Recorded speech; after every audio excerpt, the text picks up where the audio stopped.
எங்களுக்கு முன்னம் போவார். ஒருத்தருக்கு ஒருத்தர் அன்பு செலுத்துவார்கள். நாயை நீங்கள் ஏற்றி சொர்க்கத்துக்கு கொண்டு போங்கள். பல சரித்திரம் வாய்ந்த கோயில்களை கண்டிருக்கின்றேன். இரவைக்கு தங்க போற கோவில் தான் இந்த கோவில்.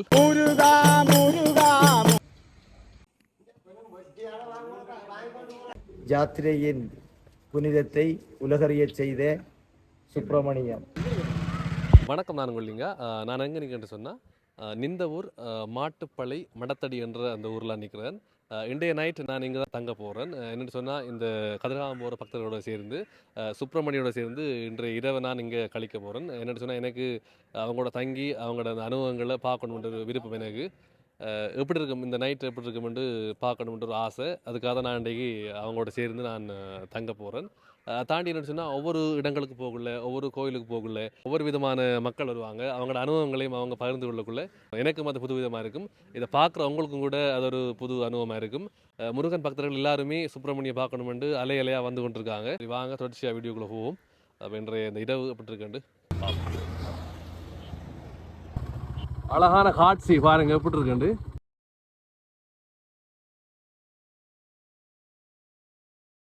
பாருங்க, வயலுக்குள்ளெல்லாம் அந்த போகிற இடம், இந்த கோவிலுக்கு போகிற இடம் அழகாக இருக்குது பார்க்குறதுக்கு.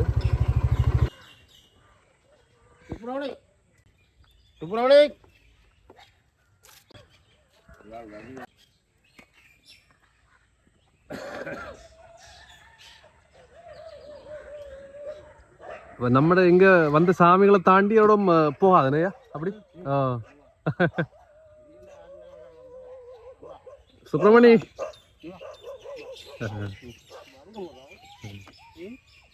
எந்த பால்குடி பிள்ளையும் என்னையா எந்த பால்குடி பிள்ளையும் வந்து தடவிட்டு போகும்.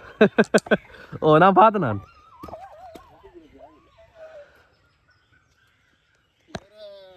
கடிக்க மாட்டேன். அதான் அவ்வளோ அமைதியா இருக்காரு.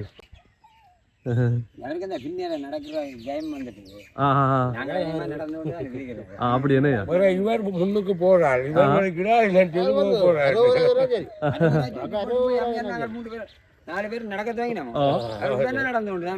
ஒரு இதா வளர்த்த நாய் கூட அப்படி வராது. எப்படி சின்னல இருந்து வளர்த்தா கூட இவ்வளவு தூரம் இந்த மாதிரியான ஒரு பயணம் மற்ற மாமிசமின்றி வர்றது இது உண்மையிலேயே ஒரு மானிட பிறவியாத்தான் வருகிறது போல் தெரிகிறது. மானிட பிறவியாத்தான் வருகிறது. அவருடைய இனத்தை சந்தித்த போதும் அங்கு செல்லுதில்லை. அவரோட வந்த பின்பு அந்த அவருக்கு போன்ற மிருகங்கள் திரும்பி செல்கின்றது. ஆகையால் இதை நாங்கள் ஒரு முருகப்பெருமானுடைய இவர் செய்த நல்ல புண்ணியத்தையோ இவர் முற்பிறப்பில் செய்த ஏதோ ஒரு காரியத்தின் பயனாக எங்களுடன் இந்த மீனாட்சி அம்மன் கோயிலே வந்திருக்கின்றார். நாளை காலை திரும்பவும் யாத்திரை செல்லும் போது அரோகரா போட வேளையிலே அவர் எல்லாருக்கும் வழிகாட்டியாக செல்கின்றார் என்பதை இதுவரை 37 நாட்களிலும் கண்ட ஒரு அனுபவம். உண்மையிலே இது ஒரு இறைவனுடைய செயல். உங்களோட வாழ்நாளில் இப்போ நீங்கள் இப்போ இந்த பயணம் எப்படி இருக்கும்? இதுக்கு முதல் வந்த உங்களோட பயணங்கள் எப்படி இருக்குன்றதை பற்றி சொல்லுங்களா ஐயா. இது என்னுடைய முதல் பயணம், கதிர்காம யாத்திரை. எனக்கு முதலாக பல காலங்கள் யாத்திரை சென்ற கற்பூரசாமி, அதுக்கு அருகாமையில் ஒரு 10 வருடங்களுக்கு மேலாக யாத்திரை சென்று கொண்டிருக்கின்ற இந்தி அவர்கள், அவரோடு சேர்ந்து உவந்தை வழியிலே சென்று இம்முறை செல்வச்சன்னதி ஆலயத்திலே தொடங்கி வந்து கொண்டிருக்கின்ற புது அடியவர்களாக நாங்கள் இருவரும் கதிர்காம யாத்திரையின் பயணத்தை முற்றிலும் கண்டறிந்த பெரியவர்கள் இங்கே இருக்கின்றார்கள். இதுவரை இந்த 37 நாட்களிலே சென்னதி ஆலயத்திலிருந்து எமது முதலாவது பயணத்தை தொடங்கி வல்வெட்டித்துறை அம்மன் ஆலயத்திலே மதிய போசனத்தை உண்டு, பின்பு கற்கோகுளம் ஸ்ரீ கும்பிமுருகன் ஆலயத்திலே இரவு போசனத்தை உண்டு, மறுநாள் காலை கும்பிமுருகன் ஆலயம் ஊடாக சரித்திர பிரசித்தி பெற்ற வடமராட்சியிலே ஓங்கி வளர்கின்ற காத்தல் கடவுளாம் கண்ணபிரானுடைய ஆலயத்திலே மதிய போசனத்தை அருந்து, பின்பு என்னுடைய உடன் கூடி வந்த பாத யாத்திரை அடியவனாகிய ஒரு சிவா என்ற அன்பருடைய அம்மன் ஆலயத்திலே எமது உணவினை உண்டு பின்பு பூர்வீகம் மன்னாம் என்று சொல்லப்படுகின்ற நாகதம்பிரான் ஆலயத்துக்கு அருகாமையில் உள்ள கண்ணகையம்மன் ஆலயத்தில் இருந்து தொடர்ந்தும் வடமராட்சி கிழக்கு மண்ணிலே சரித்திர பிரசித்தி பெற்று அமைந்திருக்கின்ற தெரியாய் அம்மன் என்று சொல்லப்படுகின்ற அம்மன் ஆலயத்திலே எமது யாத்திரையை தொடர்ந்து வற்றாப்பளை அம்மன் ஆலயத்திலே அனைத்து யாத்திரை குழுவினருடனும் ஒன்றிணைந்து இன்று வரை எமது இந்த யாத்திரையை ஒரு இறைவனுடைய அருள் இல்லாமல் எவருமே வர முடியாது என்பது என்னுடைய மனதிலே தென்படுகின்றது என்பது எனக்கு நன்றாக தெரிகின்றது. இறைவனுடைய அருள் இருந்தால்தான் நாம் இதுவரையும் வந்திருக்கின்றேன். இனிமேலும் கதிர்காமம் செல்லலாம் என்று எம்பெருமானுடைய இருகரங்களையும் வணங்கி எனது குலதெய்வமான கற்கோளம் கும்பிமுத்து மாரியம்மனுடைய பாதார விந்தங்களையும் அடிபணிந்து வருகின்ற வழியிலே மட்டக்கிளப்பு மண்ணிலே பல சரித்திரம் வாய்ந்த கோயில்களை கண்டிருக்கின்றேன். அதே போன்று இன்றும் மீனாட்சி அம்மன் ஆலயத்திலே பல புதுமை வாய்ந்த ஆலயமாக இங்கே காட்சி தருகின்றது. ஏனெனில் இதை ஒரு பாம்பு கோயில் என்று சொல்வார்கள். ஆனால் இங்கே பல பாம்புகள் இருக்கின்றதாக இந்த ஆலயத்தினுடைய பிறவர்கள், இந்த ஆலயத்தை நிர்வகித்து கொண்டிருக்கின்ற நிர்வாகத்தினர் இந்த ஆலயத்தினுடைய பிரதம குருமாரே சொல்கின்றார்கள். என்றாலும் எங்கள் கண்களுக்கு காட்சி தரவில்லை. அது ஏனென்றால் இந்த பக்தர்கள் பயமின்றி செல்வதற்காகவோ அல்ல காட்சி தருகின்றாவோ என்பது இருந்து காலப்போக்கில் தான் தெரியும் என்று கூறி எமது அனைவருக்கும் நன்றி கூறி எம்மை இந்த இவ்வளவு வரையும் அழைத்த முருகப்பெருமானுக்கு எம்முடைய பாதங்களை அடிபணிந்து விடைபெறுகின்றோம். நன்றி, வணக்கம். நன்றி நன்றி. நான் அங்க வந்து பார்த்தேன். அவரு பாறைக்குள்ள சரியா தூக்கமாள் ரெண்டே கொஞ்சம் இதா இருக்காரு. ஊசி போட்ட எதுக்கு ஊசி போட்டு அந்த அடிச்சு அதுக்கா எத்தனை ஊசி போட்டுருப்பாங்களோ? ஒரு ஊசி. ஆரோக்கியமா இருக்காரு. எங்களுக்கு முன்னம் போவார். ஒரு பக்தர் போறாரு, அதை விட செல்லம் தானே. ஓ, இப்ப நாங்கள் போனாலையா விட்டேனே எங்களோட 4 பேரும் 60 ரூபா சொல்லி போனா அக்கல் வலிக்கிட்டு. அது சரி. உள்ள வராங்க. சரி, நான் வருவேன். நான் உள்ள வரேன். அவரும் தான் கதைக்கணும். இப்போ நாயாண்டெல்லாம் சொல்கிற அளவுக்கு இல்லை. இப்போ அது கடும் ஃபேமஸாக போகுது. உண்மையாக இது ஒரு வரலாற்றில் ஒரு முக்கியமான விஷயம் ஒன்றது. இது வரைக்கும் இப்படி ஒரு இது நடந்ததில்லை. இப்போ அதைத்தான் நாங்களும் பார்க்குறதுக்கு தூரத்தில் இருந்து வந்திருக்கோம். பார்த்தோம், நினச்ச மாதிரி இல்லை. அது மிகவும் சாந்தமானது. கடைசி மட்டும் போகும் மட்டும் நம்புகிறோம். ஓ, நான் 16 வருஷம் போய்க்கேன். இந்த வருஷமும் போகிறேன். ஓ, இதோட 17வது வருஷம். இப்போ அவைகளோட ஜாயின்ட் ஆகுவோம். 9ஆம் தேதி மட்டும் 9ஆம் தேதி போகிற ஐடியாவில் இருக்கு. பார்ப்போம், போய் சேருதாண்டு. இல்லை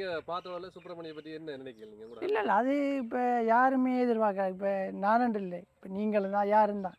இப்போ ஒவ்வொரு ஆளுக்கும் ஒவ்வொரு இது கடைசி மட்டும் போய் சேருமா. ஆனால் இப்போ வந்து பார்த்த மட்டும் கடன் ஹெல்த்தியாகவும் அது எப்படியும் போய் சேரும்.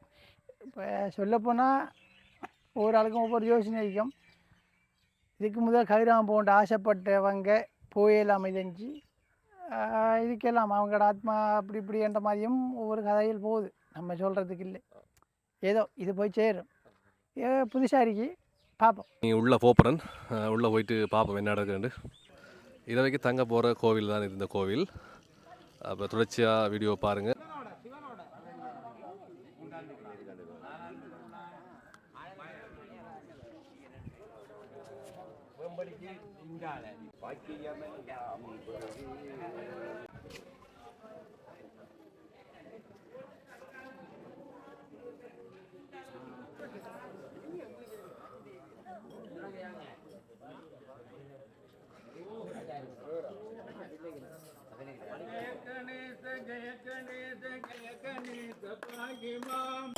யானை முக கடவுளுக்கு மோதகம் சமர்ப்பணம், கருணையுள்ள கணபதிக்கு அருகம்புல் சமர்ப்பணம். முருகா முருகா முருகா முருகா முருகா முருகா முருகா முருகா முருகா முருகா முருகா முருகா முருகா முருகா முருகா முருகா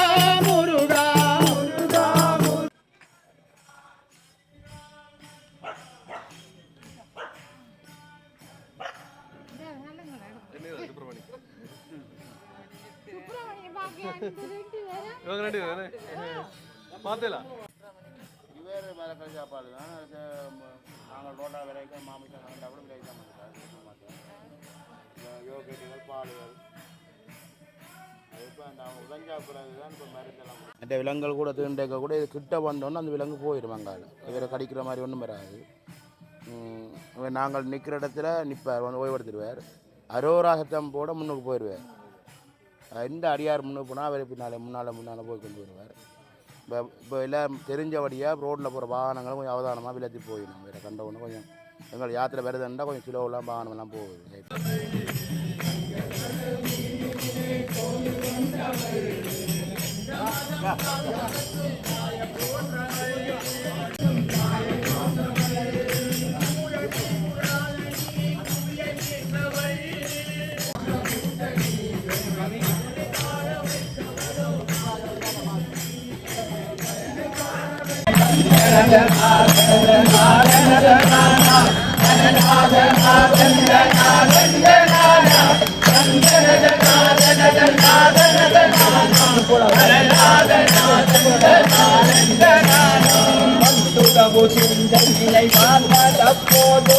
மலை பாவி அகழி மடுவான் நிழல் வந்து நுரை சென்று முதல் குடையனொடு பலனை எளியரணன் கற்க முதலாக சிந்தனைகள் செய்யாமல் வென்ற துயராக செய்யாமல் ஒழிய உண்டோ குஞ்சு மகிழ்வோடு புவி பொங்கல் மழை உண்ட கூட்டுரன் மரபிலுயர் நாகதம் பிரானே.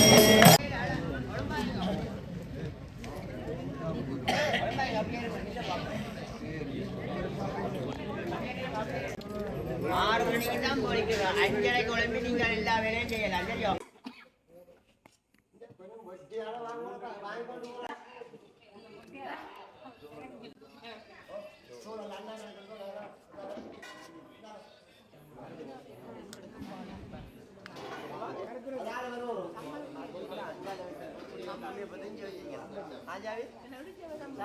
இடியப்பத்தை படுத்த வச்சு கறியில் அங்கே வச்சுட்டு அப்படியே வாங்கி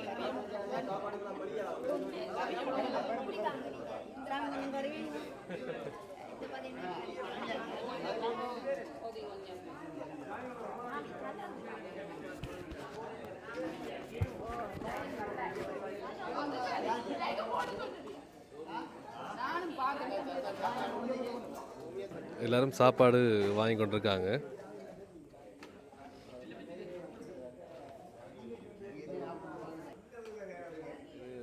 பரப்புகிறிய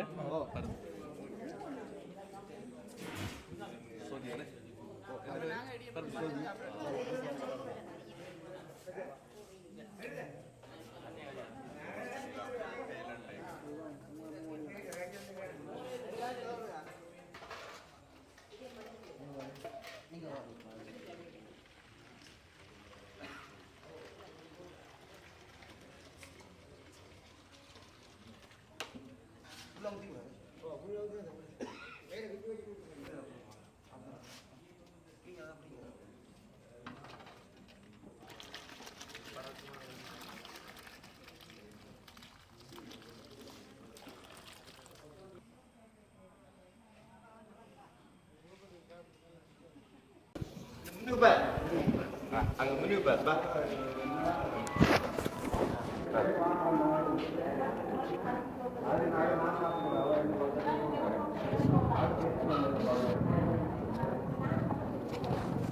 சாப்பாடு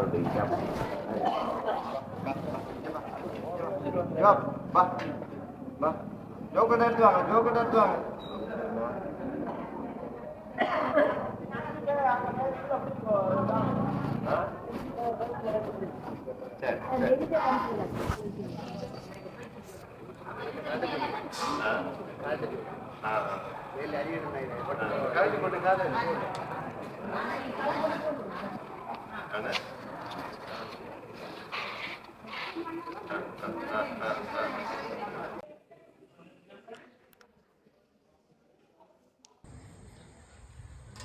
நான் இப்போ இடியப்பம் சாப்பிட போகிறோம்.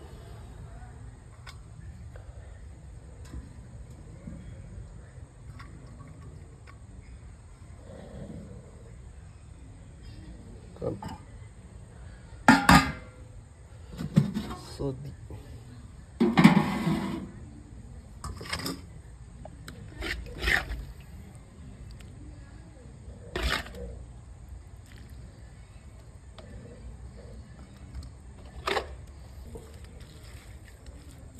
மேன்மைகொள் சைவ நீதி விளங்குக உலகமெல்லாம். யாத்திரையின் புனிதத்தை உலகறியச் செய்த சுப்பிரமணியம். தமிழர்களுடைய ஒவ்வொரு வீட்டிலும் வைரவர் பூசையோடு வைரவர் பந்தல் வைப்பது வழமை. தற்போது அது மறிவு வருகிறது. அதன் அடிப்படையிலே கதிர்காம பாத யாத்திரை செல்வச்சந்நிதி ஆலயத்திலிருந்து கதிர்காமம் வரைக்கும் அந்த பாத யாத்திரை 814 கிலோமீட்டர் நடைப்பயணம், 52 நாட்கள். அதன் அடிப்படையிலே சுப்பிரமணியம் இவ்வளவு தூரம் ஒரு நீண்ட பயணமாக யாழ் இருந்து கதிர்காமம் நோக்கி வாயில்லா ஜீவன் புறப்பட்டிருக்கின்றது. உண்மையிலே அதிசயமானால் உண்மை. உங்களுக்கு தெரியும், ஒரு வாயில்லா செல்லப்பிராணி, அதாவது நாய் என்று அழைப்பார்கள், அந்த நாயை கூட்டிக் கொண்டு சில குறிப்பிட்ட தூரத்துக்கு கூட சொல்ல முடியாது. தெருநாய்க்கள், அந்த ஏரியா நாய்க்கள் என்று அதை குலைத்து கடித்து அப்படி பல பிரச்சனைகள் வரும்.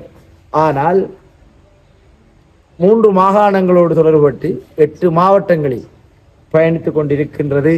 தற்போது 7வது மாவட்டத்திற்கு, இப்போது அம்பாறை மாவட்டத்தில் மடத்தடி ஸ்ரீ மீனாட்சி அம்மன் ஆலயத்திலே இப்போது சுப்பிரமணியம் நின்று கொண்டிருக்கின்றது. இதில் என்ன புதிரென்றால், இதை ஒரு சகோதர இனத்தவர் தாக்கியிருந்தார். தாக்கும் வரைக்கும் இது யாத்திரையான தமிழர்களுக்கு மாத்திரம் இந்த விடயங்கள் ஒரு அளவுக்கு தெரிந்தது. ஆனால் இவருடைய அந்த தாக்குதலுக்கு பிற்பாடு இன்று உலகம் இந்த சுப்பிரமணிய நாய் யார், எங்கிருந்து வந்தது, எங்கு செல்ல போகின்றது என்றெல்லாம் பல கேள்விகள் இன்று இணையதள வாயிலாக, முகநூல் வாயிலாக, வாட்ஸ்அப் வாயிலாக, ஃபேஸ்புக் வாயிலாக வலம் வந்து கொண்டிருக்கின்றது. இருந்தாலும் முருகப்பெருமானுடைய அழைப்பின் பேரிலே இது இந்த யாத்திரையில் இணைந்திருக்கின்றது. இது கதிர்காமத்துக்கு போய் சேர வேண்டியது, அதனுடைய வழி சரியாக இந்த பாத யாத்திரைகளையும் பின்னுக்கு விட்டு அது முன்னுக்கு பயணித்துக் கொண்டிருக்கின்றது. சிலர் யோசிக்கின்றார்கள், இவர்கள் நாயை கூட்டிக் கொண்டு வருகின்றார் என்று. இல்லை, நாய்தான் இவர்களை கூட்டிக் கொண்டு வருகின்றது. அதை நாங்கள் அற்புதமாக ஸ்ரீமுத்தமிழ் வித்தகர், உலகத்தமிழ் பேராசிரியர் பிறந்த மண்ணிலே ஒரு வரவேற்பு வைக்கின்ற போது, கண்ணையம்மன் ஆலயத்திற்கு முன்றாக எங்களுடைய யாத்திரை குழுவினர் போகும்போது அது முன்னுக்கு போகின்றது, அதாவது கண்ணையம்மன் ஆலயத்துக்கு போகின்றது. ஆனால் அதுக்கு எவ்வாறு தெரியும் அங்குதான் தங்க போகின்றார்கள் என்று? அவ்வாறு நான் மாத்திரமல்ல, இணையதள வாயிலாக பலர் பார்த்திருந்தார்கள்.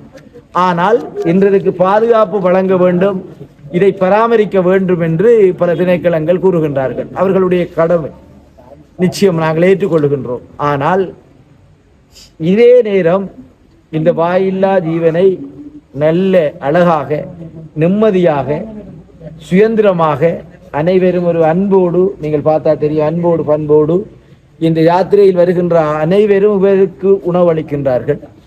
நிச்சயமாக அவர் குறிப்பிட்ட உணவைத்தான் உண்ணுகின்றார். இவர் உணவுக்காக வந்தவர் அல்ல. வேறொருவருடைய நாய் வந்ததாக ஒரு வதந்தியும் எழுப்பப்பட்டது. அது வதந்தி என்பதையும் தற்போது அறிந்திருக்கப்படுகின்றது. ஆனால் இந்த திணைக்களம் இப்போது பல ஆலோசனைகளை இந்த நாய் தொடர்பாக, அதாவது சுப்பிரமணியம் தொடர்பாக பல ஆலோசனைகளை சொல்லிக் கொண்டிருக்கின்றார்கள். ஆனால் ஆலோசனை சொல்கின்றவர்கள் இதை அவதானித்து பார்த்தால் இது தமிழர்களுடைய பாரம்பரியம் மேலும் கட்டியெழுப்பப்படுகின்றது. இங்கு வருகின்ற யாத்திரையர் அனைவருமே ஒன்று கூடி ஜேயாவேல் சுவாமியினுடைய, இங்கு இருக்கக்கூடிய சுவாமி தலைமையிலே வருகின்றார்கள். ஆனால் ஒருவருக்கு ஒருவர் பொறுப்பல்ல, ஒன்று சேர்ந்து நாங்கள் பயணிக்கலாம். இந்த பயணம் என்பதே இறுதி யாத்திரை. யாரும் மரணிக்கலாம், மரணித்தவர் சொர்க்கத்துக்கு சென்று விடுவார். அது புனித யாத்திரை செய்திருக்கின்றார் என்பதுதான் சைவ சமயத்தின் விளிமயங்களை நகராதி சொல்லுகின்றது. அதன் அடிப்படையில் தான் இந்த சுப்பிரமணியம் இணைந்திருக்கின்றார். இவர்கள் கதிர்காமம் செல்லும் வரைக்கும் இந்த அன்போடு பாசத்தோடு கொண்டு போவார். அதுக்கிடையிலே இவர் எங்கு போவார், தப்பித்தவரை முருகன் வந்து மயில் ஏற்றிடும் போகலாம். இது நம்பிக்கையோடு, முருகப்பெருமானுடைய நம்பிக்கையோடு சம்பந்தப்பட்ட விடயம். அதன் அடிப்படையிலே இது யாரும் எதுவும் பேசலாம். ஆனால் அதிசயமானால் உண்மை, இது அற்புதம். இந்த கதிர்காம யாத்திரைக்கு ஒரு சிறப்பான ஒரு ஊன்று சக்தியாக இம்முறை வைரவர் காவலோடு புறப்படுகின்றார்கள்.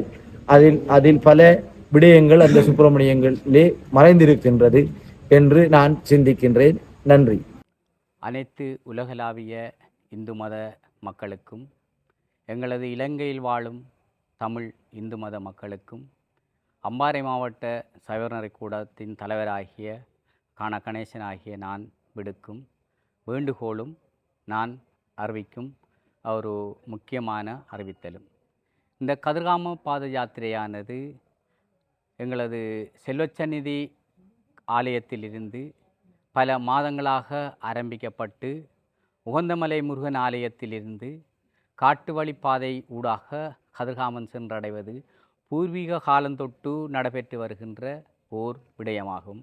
எங்கள் இந்துக்களின் ஒரு தார்மீக கடமைகளாகவும் இந்துக்களின் பாரம்பரிய வழிபாட்டுகளில் ஒன்றாகவும் இந்த முருக வழிபாடு உலகளாவிய ரீதியில் மிகவும் பரந்த ஒரு நோக்காக கொண்டிருக்கின்றது.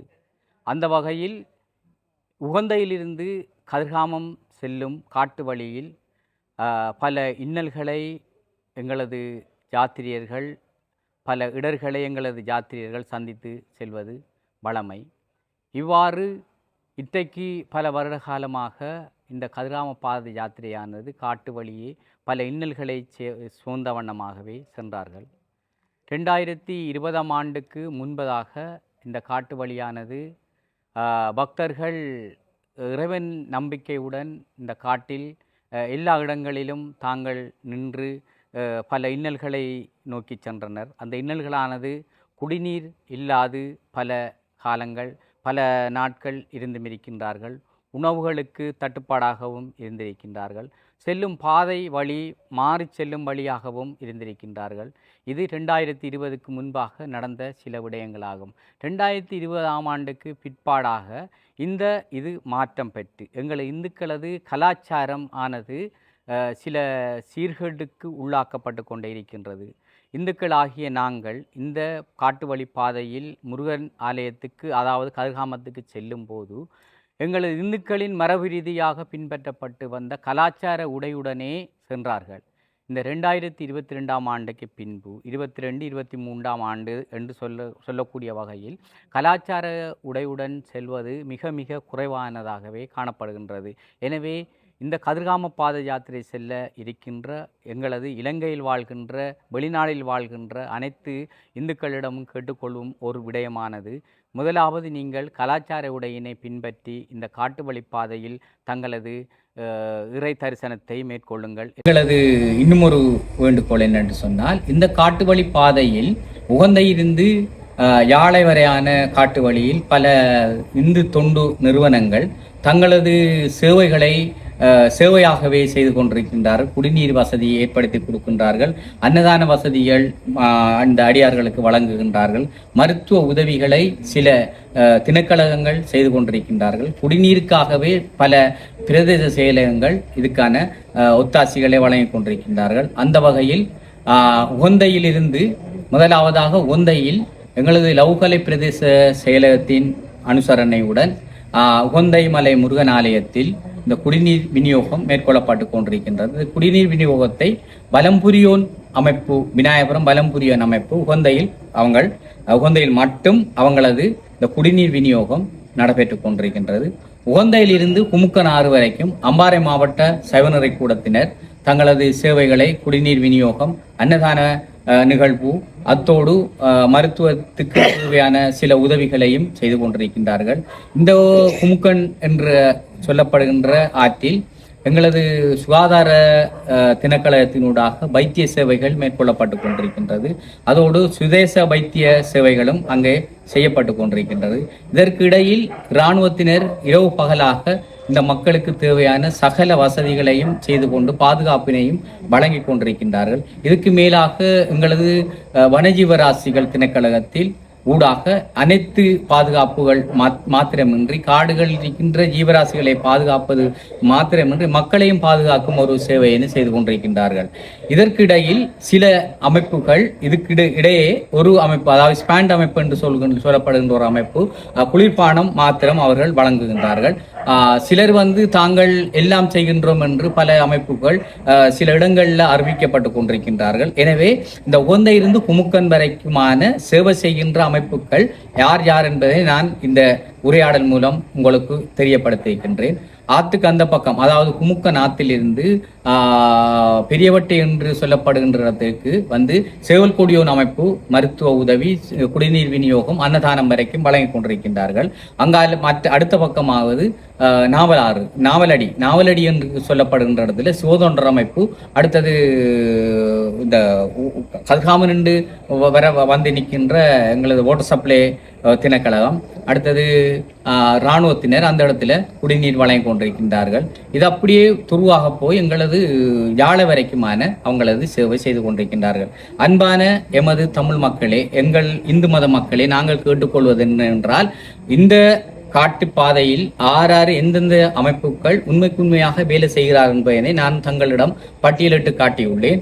சில அமைப்புகள் தாங்கள் தண்ணி கொடுக்கின்றோம், தாங்கள் உணவளிக்கின்றோம், தாங்கள் தாகந்திக்கின்றோம், தாங்கள் குளிர்பானம் கொடுக்கின்றோம் என்று பலரிடம் பல பணங்களை வசூலி செய்து கொண்டிருக்கின்றார்கள். அவ்வாறான அமைப்புகளுக்கு நீங்கள் இடம் கொடுக்காது, இவ்வாறு நான் கூறப்பட்ட இந்த குறிப்பிட்ட அமைப்புகள், அதாவது வலம்புரியோன் அமைப்பு, அடுத்தது சைவநெறிக்கூட அமைப்பு, சேவல்கொடியன் அமைப்பு, சிவதொண்டர் அமைப்பு, இவ்வாறான அமைப்புகள் தண்ணீர் கொடுப்பதும் அவர்களுக்கான உணவுகள் அளிப்பதும் தான் இவங்களது சேவையாக இருக்கிறது. எனவே இவ்வாறான அமைப்புகள் உங்களது பங்களிப்புகளை காட்டுவதோடு எமது இந்து மதம் தலைத்தோங்கவும் எமது இந்த புனிதமான இது யாத்திரையானது தொடர்ந்து நடைபெற வேண்டுவதற்கு தங்களது ஒத்தாசியலை வேண்டி எங்களது அம்பாறை மாவட்ட சைவநெறிக்கூடமானது 2013ஆம் ஆண்டு எங்களது இந்து கலாச்சார திணைக்களத்தின் கீழ் ஸ்தாபிக்கப்பட்டு பதிவு செய்யப்பட்டு நாங்கள் எங்களது மாவட்டத்தில் மாத்திரமின்றி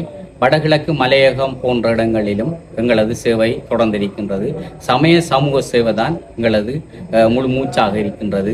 அது மாத்திரமின்றி தமிழுக்கு முன்னுரிமை வழங்கப்பட்டு தமிழை எங்களது மொழியாக கொண்டு தமிழர்கள் எங்கெங்கு எப்பப்போ என்ன இன்னல்கள் ஏற்படுகின்றதோ அந்தந்த இடங்களில் எங்களது சைவநெறிக்கூடம் சென்று அந்த தமிழர்களுக்கு கை கொடுத்து உதவுவதை எமது சமூக சேவையாக கொண்டிருக்கின்றோம்.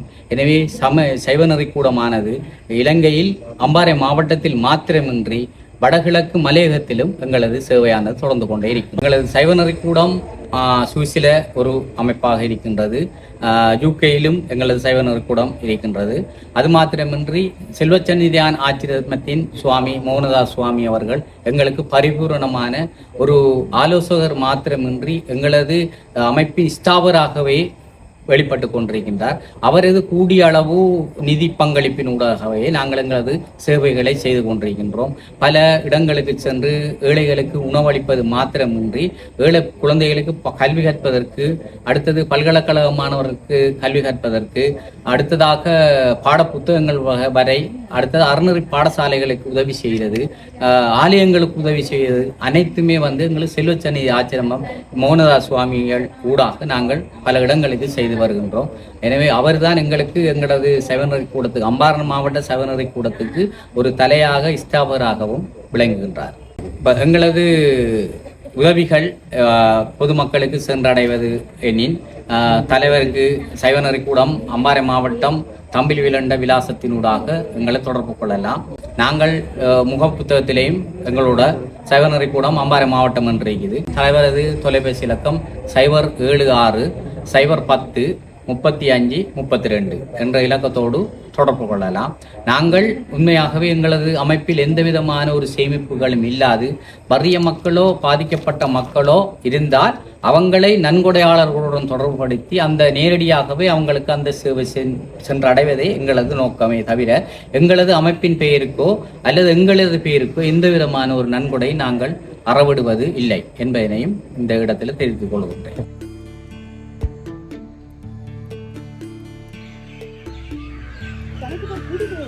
உணவோ உடையோ உறையுளோ அது எது இன்றி இருந்தாலும் ஒருத்தருக்கு ஒருத்தர் அன்பு செலுத்துவார்கள்.